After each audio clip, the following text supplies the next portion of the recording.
Hi everyone, welcome to my channel. Today I show you how to cook a perfect beef steak in the grill pan.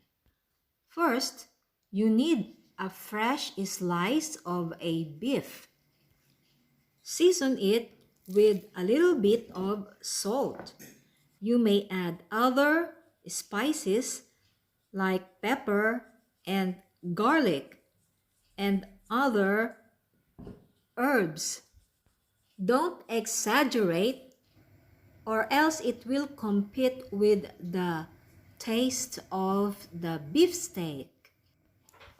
Get the grill pan and heat it in high heat. Place the beef steak and let the bottom sear nicely. Once in a while, press the parts that are not reached by heat with the help of the grill thumb.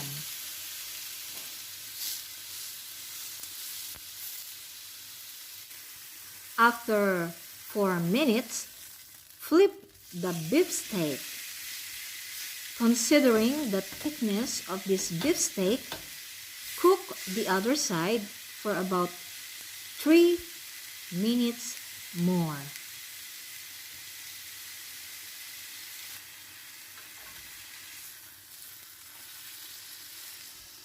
Cook the edges to have brown color.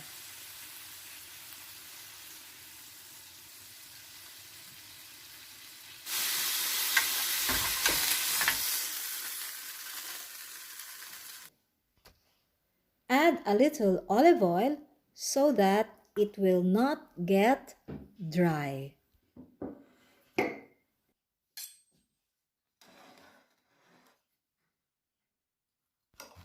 Now it's time to see how the beef steak is cooked. Look at that.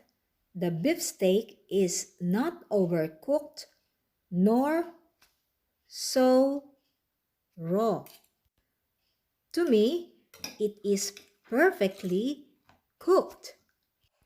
Surely this beef steak is tender and juicy.